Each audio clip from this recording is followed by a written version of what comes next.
Hello, hello, everyone. Hello, happy Friday, everyone. I look a little bit blurry. I can't change the camera right now. I might have to put glasses on. How are you doing on this Friday? Friday afternoon, it's nice and bright outside. It's not snowing, no winter storms. It actually looks like a really wonderful day. I want to welcome you to the final day of our Path to Happiness series. I'm Linda G. Robert. I'm your Back in the Groove Again coach. I'm your travel coach and a travel agent with Travel Only. And today we're going to expand on the idea of tending to your inner garden. This time with a focus on nurturing and cultivating those nourishing relationships, those healthy relationships, including the relationship we have with ourselves too. And for a copy of the Happy for No Reason questionnaire, please go to lindagrobert.com/happiness-questionnaire. Now, in the Happy for No Reason book by Marcy Shimoff, she beautifully describes the idea of our relationships as a garden. And like any garden, if you've done any gardening, you know this. Your relationships need care, need attention, and need intention to flourish. So when you cultivate and nurture these connections, they become a source of support, a source of joy, and a source of resilience. It helps to build your resilience. So nurturing your relationships is like tending a garden, planting seeds, watering them regularly, not too much, and removing the weeds that don't serve you. So before we dive into deeper talking about relationships, let's take a moment to reflect on how being in nature, whether it's taking care of your real garden or walking a trail, can transform you. Now, I don't know about you, but I remember when I used to spend time in my garden. So have you ever spent time in a garden or even cared for a house plant? I don't have any plants here. I can't wait for the spring to start getting some plants. There is something deeply grounding about digging your hands into the soil, watering a plant, and watching it grow, whether it's a flower plant or not, watching the vegetables grow if you're planting gardens, a vegetable garden. It's a reminder that growth takes time, right? Takes patience and takes love. And nature teaches us this. Nature teaches us to slow down, to pay attention, and to appreciate the beauty in every small moment. I know in spring, that's when we start noticing those little buds again. And in the summer, we start noticing the blueberries and the raspberries again. That's amazing. So walking in nature takes this even to a higher level. So imagine walking through a quiet forest. It might be some forests around where you live. I know where I live, there's some really nice trails. Or maybe walking along, a coastline where you can hear the waves, hear the sounds of the waves in the distance. Nature doesn't rush, and it doesn't ask for anything of you. It simply invites you to be present. And in those moments, you can let go of stress, you can gain clarity, and you can reconnect with what truly matters. So being in nature reminds us of our own natural rhythms, right? Just like a garden, we need care, we need to be patient, and of course, we need to nurture in order to grow. So what I'm going to mention now works for our relationships and for us as well. So here's a few ways that you can nurture relationships, including the one that you have with yourself. Now, you want to express appreciation. So think about the people who uplift you, the people who inspire you. Have you told them lately how much they mean to you. Really, it's that simple. It's as simple as a thank you, or maybe it's writing a heartfelt note. That can go a long way in strengthening your connection. For example, you could write a text to a friend saying, I really appreciate how you always make me laugh. It brightens my day. Thank you for that. You could send a handwritten card to a loved one expressing gratitude for being there in your life. And this applies to you. So telling yourself how much you appreciate certain things, like maybe the special meal that you made the other day. This is really important. It's really necessary, especially if you live by yourself, right? You won't hear it from anyone else. Sometimes you have to tell yourself how much you appreciate yourself. Now, you also want to be present when your friends are with you. So give your friends the gift of your full attention. So in conversations, listen without interrupting or about thinking about what you'll say next. And I know I am guilty of this. I constantly have to remind myself to not interrupt. This makes the other person feel seen when you're actually listening to them and being present to what they're saying. Makes them feel valued, right? So, for instance, during a coffee date, put your phone away. Focus on the conversation. And how about listening skills? You might have heard of active listening skills. Sometimes you can paraphrase, use the same words they've mentioned, or maybe you can even summarize what the other person is saying to show them that you've really heard them. And this is really important, especially when the person is telling you something that is important to them. Of course, the same applies to you. Be present to yourself. We talked about feelings yesterday. Whether you're sad, whether you're happy, be with that. Don't change it. Don't stuff it. Accept it for what it is and be present with that sadness or be present with that joy.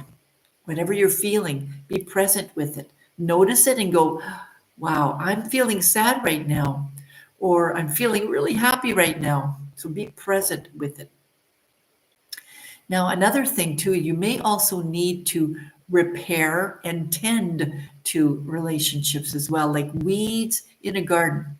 Misunderstandings can grow if they have not been tuned into or checked. So take the initiative to address conflicts, right? Take the initiative to address maybe distance in your relationship, if that's the case. So it could mean apologizing when you're in the wrong, even if it feels uncomfortable. It could also mean reaching out to a friend that you've lost touch with because you want to reconnect with them, especially if it was a friend that brought on so much to you and you had such a great relationship. Now, if this applies to you, forgive yourself quickly. Don't hold grudges for things that you may have made mistakes on like years ago, right? Sometimes we hold on, we remember those things and we feel awful. We'll notice the energy that those terrible memories bring to us. So you might want to journal about it. You might want to forgive yourself. We talked about letters yesterday. And we may also consider giving without expecting anything back in return. So those acts of kindness and those acts of providing that support to friends, families, strangers, they help to strengthen relationships. So offer help, offer encouragement, or even just your time without expecting anything in return. For example, here's just a few examples. Simple acts of kindness, like saying thank you. It's really that simple, right? Thank you when someone opens the door or keeps the door open at the Tim's, for example. Or helping someone carry their bags, or at least offering to carry their bags. Be kind to yourself too. I think we tend to be kind to others more than to ourselves. We talked about self-compassion yesterday. So when you widen your perspective on how you nurture your garden, you begin to see everyone as part of that extended family. We're all the same when we think about it.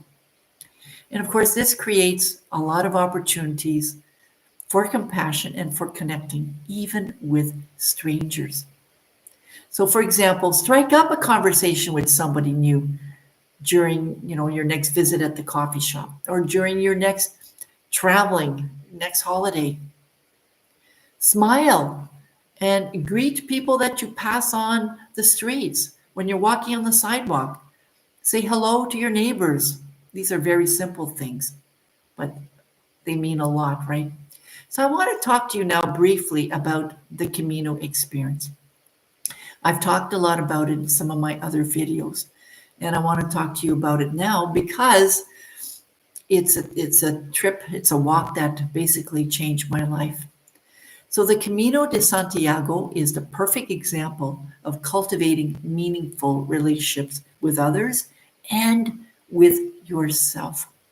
And while walking the Camino, people share stories, especially when you come across another pilgrim. You share stories, you support each other through challenges, and of course, this helps to form bonds that often last a lifetime. I remember when I went to the Del Norte in September 23, I met some Canadians, I met some people from Australia, and we still communicate now.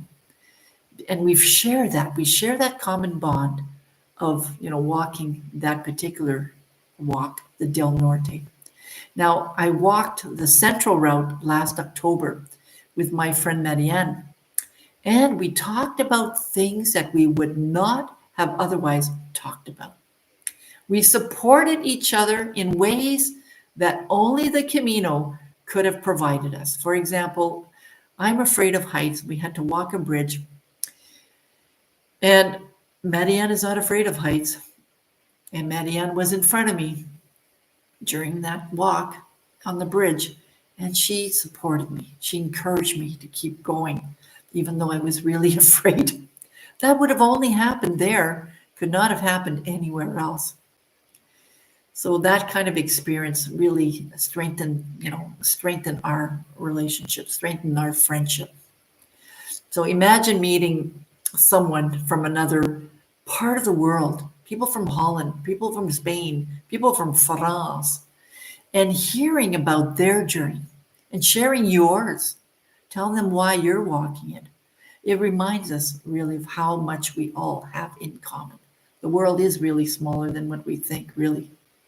So walking the Camino not only nurtures your connection to others, but it also helps you to nurture the most important relationship of all, which is, of course, the one you have with yourself. Because, when you walk the Camino in nature, you learn to trust yourself. You learn to become more independent and to make some decisions that you would not have made otherwise.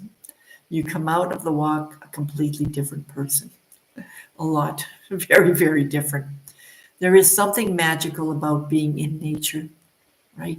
There's something magical about walking under the open sky, of feeling the earth beneath your feet, and letting the rhythm of the world quieten your mind.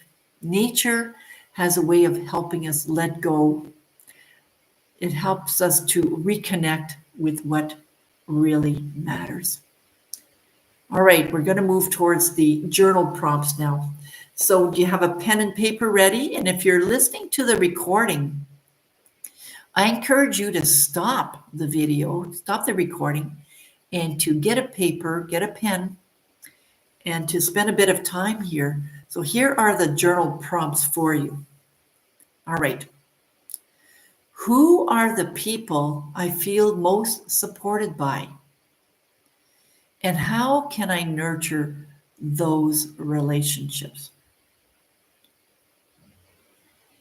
And I'll even add this one here related to this theme. How can I nurture the relationship I have with myself? So this first question is, who are the people I feel most supported by? And how can I nurture those relationships? And I've added an extra one here. How can I nurture the relationship that I have with myself? Second question. What is one act of kindness I can do today to strengthen a relationship? And I'll add, what is one act of kindness I can do today to strengthen my relationship, the relationship I have with myself?